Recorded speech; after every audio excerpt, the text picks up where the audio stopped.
La mayoría de las personas jamás verá $50,000 juntos en su vida, no por falta de oportunidades ni porque el sistema esté completamente amañado en su contra. Lo que realmente les impide cruzar esa línea invisible es algo mucho más simple y devastador: ellos mismos. Cada decisión cotidiana, cada justificación aparentemente inofensiva, cada pequeño gasto que consideran merecido los aleja silenciosamente de ese primer hito financiero que separa a quienes construyen capital de quienes simplemente sobreviven mes a mes. Hay una aritmética brutal detrás de los primeros 50,000. Si alguien consigue ahorrar $1,000 al mes, cantidad nada despreciable para la mayoría, necesitará más de 4 años de disciplina absoluta para alcanzar esa cifra. 4 años sin tropiezos, sin emergencias que devoren el progreso, sin tentaciones que desvíen el rumbo. Y aquí está el problema: la mente humana no está diseñada para esa clase de resistencia. Está programada para la gratificación inmediata, para el alivio instantáneo, para recompensarse hoy por el esfuerzo de ayer. Esa programación, útil cuando los humanos cazaban y recolectaban, se convierte en una trampa mortal en una economía moderna diseñada específicamente para explotar esa debilidad. El mundo actual ha perfeccionado el arte de vaciar bolsillo. Cada anuncio, cada promoción, cada notificación en el teléfono es un misil guiado hacia el centro de control de impulsos del cerebro. Las empresas más sofisticadas del planeta emplean psicólogos, neurocientíficos y analistas de datos cuyo único trabajo es encontrar la forma más eficiente de convertir tu ingreso en su beneficio antes de que tengas tiempo de pensar. Y funcionan extraordinariamente bien. El ciudadano promedio está expuesto a miles de mensajes comerciales cada día, todos repitiendo la misma mentira fundamental: mereces esto ahora, no mañana. Esa palabra, merecer, ha destruido más futuros financieros que cualquier crisis económica. Se ha convertido en la justificación universal para cualquier decisión estúpida. Trabajo duro,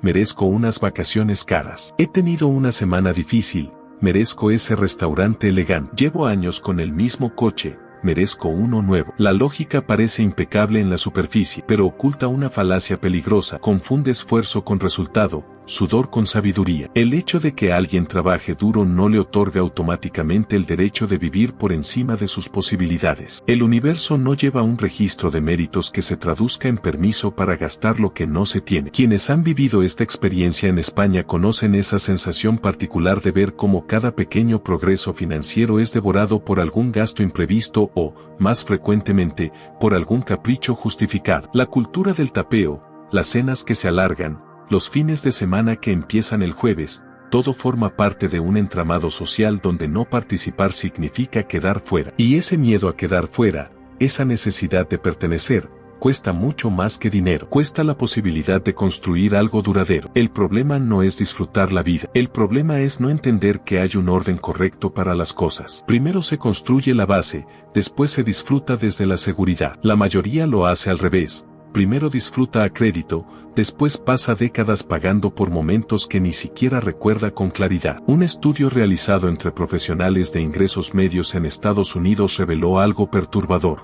Más del 60% de personas que ganan entre $70,000 y $100,000 anuales viven con menos de $2,000 ahorrado. No es un problema de ingreso, es un problema de gestión, de prioridades, de incapacidad para decir no. Cada generación cree haber descubierto una nueva forma de relacionarse con el dinero, pero los patrones se repiten con precisión mecánica. Los jóvenes de hoy piensan que sus abuelos no entienden las presiones modernas, que las tentaciones son más sofisticadas, que la vida es más cara. Tienen razón en una cosa: las tentaciones son más sofisticadas. Pero eso solo hace más importante, no menos, desarrollar defensas mentales más fuertes. Las generaciones anteriores enfrentaban comerciales de televisión 3 veces al día. Las actuales enfrentan algoritmos que aprenden sus debilidades específicas y las explotan 24 horas sin descanso. El teléfono móvil, ese dispositivo que la gente revisa un promedio de 150 veces al día, es también una máquina de gastar dinero disfrazada de herramienta de comunicación. Cada aplicación está diseñada para reducir la fricción entre deseo y compra. Hace 30 años,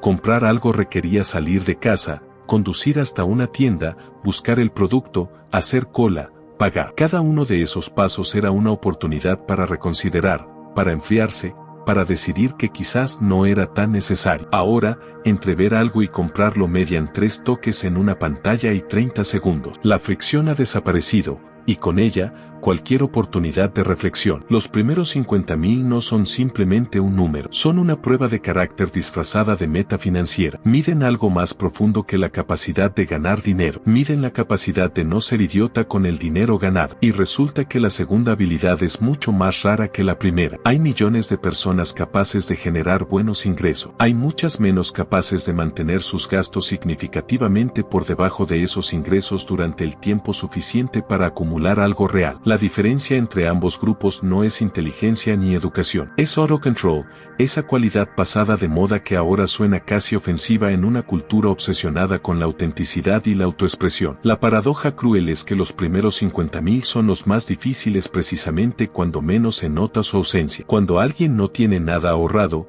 su vida diaria no se siente dramáticamente diferente de alguien que tiene 10,000 ahorrado. Las mismas preocupaciones, los mismos problemas mensuales, la misma sensación de estar corriendo para mantenerse en el mismo lugar. Por eso es tan fácil racionalizar el gasto. La diferencia entre tener 0 y tener 10,000 no cambia nada inmediato, entonces ¿para qué sacrificarse? Pero esa lógica ignora completamente cómo funciona la construcción de riqueza real. Los primeros incrementos son invisibles porque el porcentaje de cambio en la vida diaria es mínimo, pero cada dólar ahorrado es un ladrillo en una fundación que todavía no se ve. Y las fundaciones, por definición, son aburridas, están enterradas, no impresionan a nadie, pero sin ellas, cualquier estructura colapsa ante la primera tormenta. Quienes viven en Estados Unidos han normalizado niveles de deuda que en otras épocas se considerarían demenciales. $30,000 en préstamos estudiantiles, 20,000 en un coche, 15,000 rotando en tarjetas de crédito. Todo con la justificación de que así funcionan las cosas,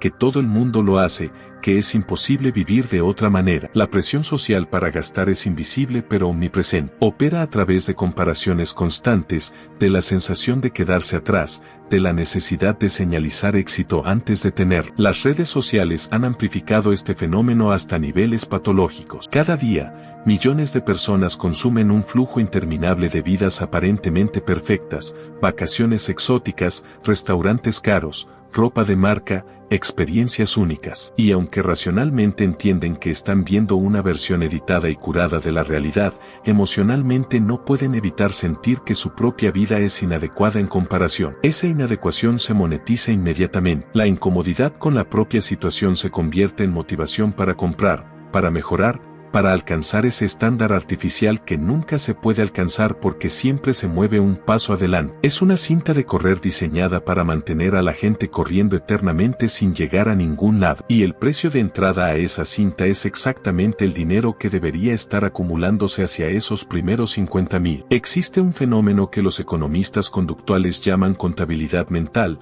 la tendencia a tratar el dinero de forma diferente según su origen. El dinero del salario se percibe como sagrado, ganado con esfuerzo, y por tanto debe gastarse con cuidado. Pero el dinero de un bono, una devolución de impuestos o cualquier ingreso inesperado se categoriza mentalmente como extra, como si no contara realmente, y por tanto se gasta con alegría irracional. Esta distinción es completamente arbitraria. $1 es $1 independientemente de cómo llegó. Pero esa arbitrariedad cuesta fortunas. Alguien que recibe un bono de $3,000 y lo gasta inmediatamente en un televisor nuevo y una escapada de fin de semana ha perdido mucho más que $3,000. Ha perdido esos 3,000 más todo lo que esos 3,000 podrían haber generado durante las próximas décadas. A un rendimiento conservador del 8% anual, en 30 años esos 3,000 se convierten en más de 30,000. El televisor estará en un vertedero en 5 años. La escapada será un recuerdo difuso. Pero esos 30,000 podrían haber sido libertad real,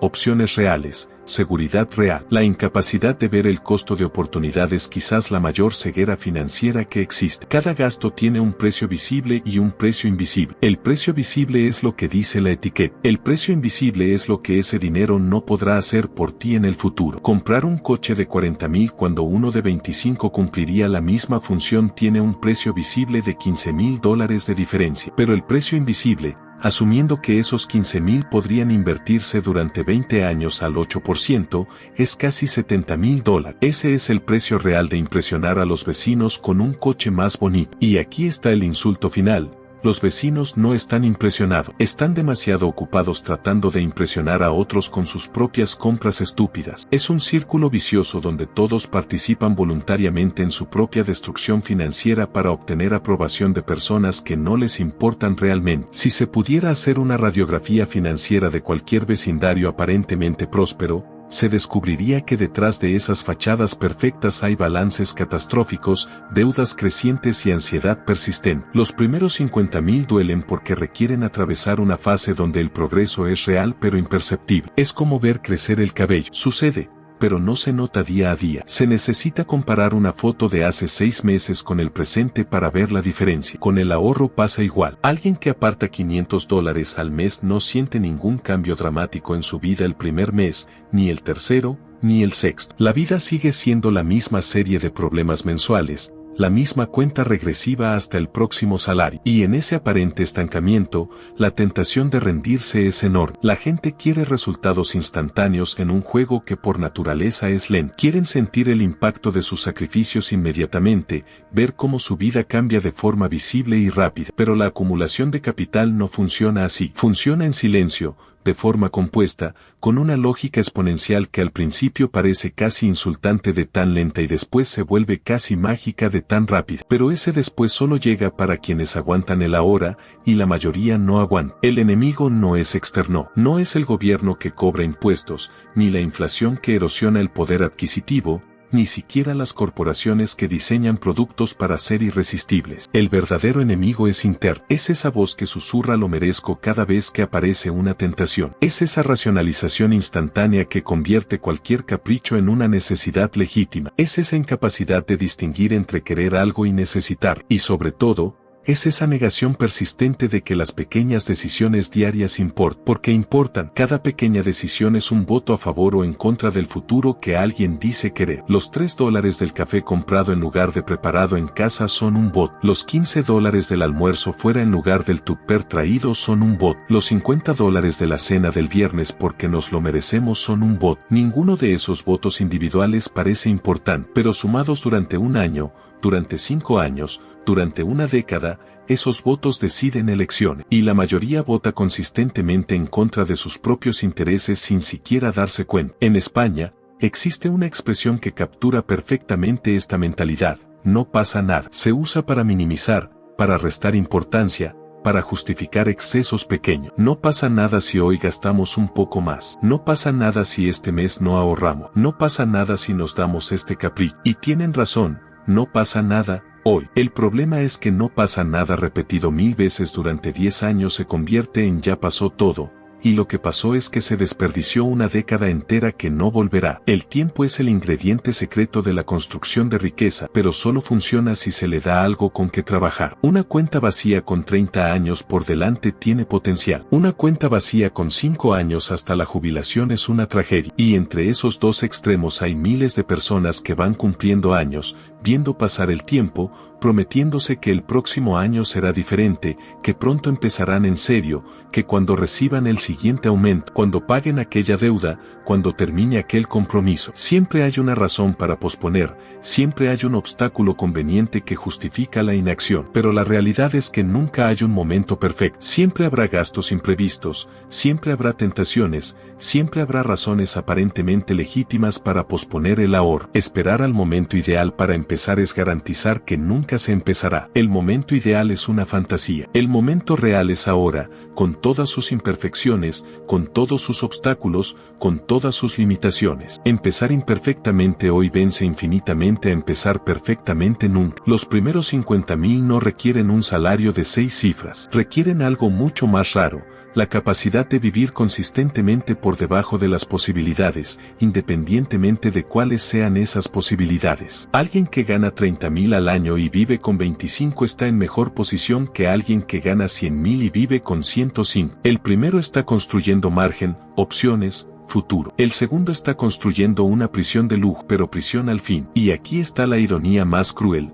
las personas de mayores ingresos frecuentemente tienen más dificultad para acumular esos primeros 50.000 que personas de ingresos modestos. ¿Por qué? Porque sus gastos crecen automáticamente con cada aumento de sueldo. Se mudan a un barrio más caro, compran un coche más nuevo, adoptan un estilo de vida que coincide exactamente con su nuevo nivel de ingreso. Lo llaman mejorar de vida, pero en realidad están cayendo en lo que los economistas llaman la cinta de correr hedónica.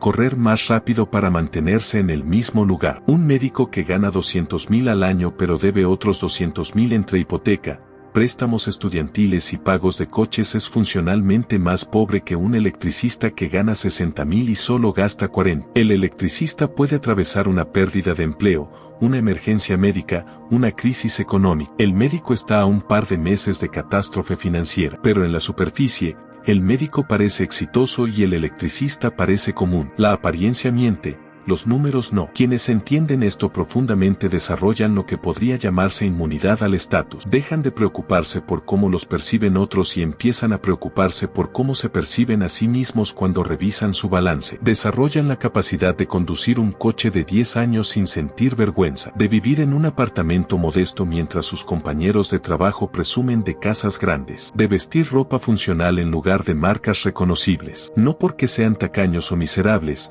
sino porque han hecho un cálculo diferente sobre qué es realmente valioso. Esa inmunidad no es natural. Requiere entrenamiento activo, recordatorios constantes de por qué se está haciendo lo que se está haciendo. Requiere tener una visión lo suficientemente clara del futuro deseado como para resistir las tentaciones del presente. Y sobre todo, requiere estar dispuesto a ser malinterpretado, a que otros piensen que se es raro, tacaño, o que simplemente no se sabe disfrutar la vida, porque la mayoría no entenderá. Y está bien, su incomprensión no paga facturas ni construye patrimonio. Los primeros 50.000 también requieren algo que suena simple pero es extraordinariamente difícil: consistencia aburrida. No se trata de hacer un movimiento brillante, de encontrar una inversión mágica, de tener una idea revolucionaria. Se trata de hacer lo correcto de forma repetida durante años, incluso cuando es profundamente aburrido, incluso cuando nadie está mirando, incluso cuando los resultados tardan en aparecer. La consistencia aburrida no genera titulares, no impresiona en conversaciones, no produce dopamina instantánea, pero construye fortunas mientras el resto busca atajo. Y hablando de atajos, esa es otra forma común de sabotaje. La búsqueda del atajo, del truco, del secreto que los ricos supuestamente conocen y el resto no. Internet está lleno de gurús vendiendo mapas hacia tesoros inexistentes, prometiendo que existe una forma rápida de llegar a 50.000, a 100.000, a 1.000.000. Y hay un mercado infinito para esas promesas porque la alternativa, aceptar que el camino es lento y requiere disciplina, es psicológicamente inaceptable para la mayoría. Los atajos reales son pocos y bastante obvios: gastar menos, ganar más, invertir la diferencia, repetir durante décadas. Eso es todo. No hay paso secreto número 4. Pero esa simplicidad es ofensiva para personas que quieren creer que hay una forma inteligente de evitar el trabajo duro. Entonces persiguen criptomonedas, apuestas deportivas, trading diario, esquemas multinivel,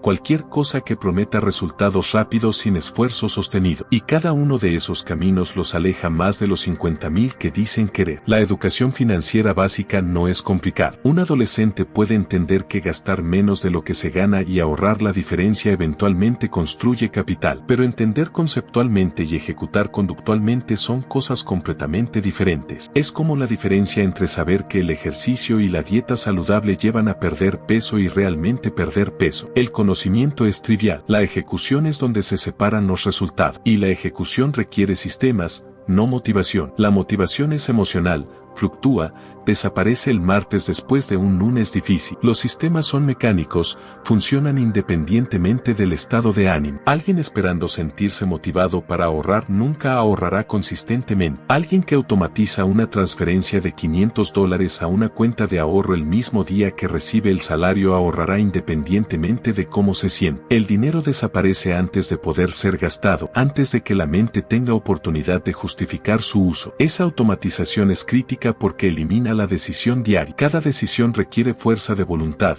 y la fuerza de voluntad es un recurso limitado que se agota con el uso. Esperar tener fuerza de voluntad suficiente para tomar la decisión correcta todos los días durante años es planificar el fracaso. Los sistemas buenos no requieren fuerza de voluntad porque eliminan la necesidad de decidir. La decisión se toma una vez, después simplemente opera. En Estados Unidos, existe lo que llaman keeping up with the Joneses, mantener el ritmo de los vecinos. Es la presión social de igualar el nivel de consumo del entorno inmediato. Si el vecino compra un coche nuevo, hay presión implícita para no quedarse atrás. Si los compañeros de trabajo van a restaurantes caros, hay presión para unirse. Si las amistades toman vacaciones exóticas, hay presión para hacer lo mismo. Esta presión no es maliciosa, nadie está intentando activamente arruinar a otros, pero el efecto es igualmente destructivo. La única forma de escapar de esa presión es cambiar el grupo de referencia, dejar de compararse con quienes consumen más y empezar a compararse con quienes construyen más. Pero eso requiere un cambio mental profundo porque los consumidores son visibles y los constructores son invisibles. El vecino que gasta se ve inmediatamente. El vecino que ahorra es indistinguible de cualquier otro hasta que un día, años después, su vida silenciosamente diverge hacia una libertad que los demás no pueden comprender. Los primeros 50,000 son también un escudo psicológico. Tener esa cantidad ahorrada cambia fundamentalmente cómo alguien experimenta el estrés laboral, las relaciones interpersonales, las decisiones diarias. Ya no se opera desde un lugar de desesperación silenciosa, de necesidad perpetua, de dependencia absoluta del próximo cheque. Se opera desde un lugar de puedo aguantar esto porque tengo opciones. Esa diferencia psicológica es difícil de cuantificar pero imposible de sobrevalorar. Una persona sin ahorros tolera abusos que nunca debería tolerar. Permanece en trabajos tóxicos porque no puede arriesgarse a buscar algo mejor. Permanece en relaciones disfuncionales porque no puede permitirse vivir sola. Toma decisiones desde el miedo en lugar de desde la razón. Los 50,000 no resuelven todos los problemas, pero sí resuelven el problema de la desesperación inmediata. Y cuando la desesperación desaparece, las decisiones mejoran dramáticamente. Pero llegar ahí requiere atravesar lo que podría llamarse el valle de la decepción,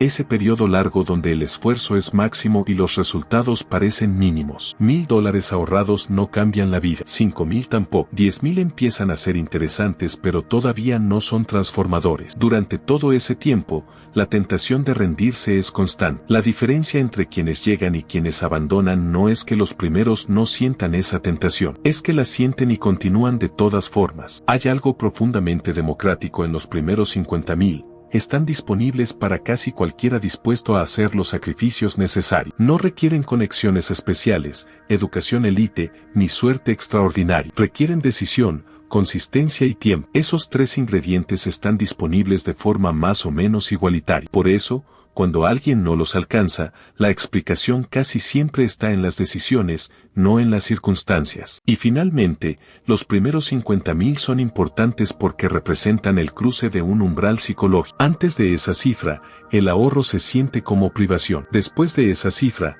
el ahorro se siente como construcción. Es un cambio sutil pero fundamental en la relación con el dinero. Ya no se trata de renunciar a cosas, se trata de construir algo más grande que cualquier compra individual podría proporcionar. Se trata de comprar opciones, tiempo, libertad. Pero ese cambio de perspectiva solo llega después de cruzar la línea, pero su ausencia casi garantiza lucha perpetua. Son la línea divisoria entre quienes juegan a las finanzas y quienes las practican en serio, entre quienes hablan de independencia financiera y quienes realmente construyen los cimientos para alcanzar, entre intenciones y resultado. Y al final, solo los resultados importan, porque las buenas intenciones no pagan facturas ni compran tiempo.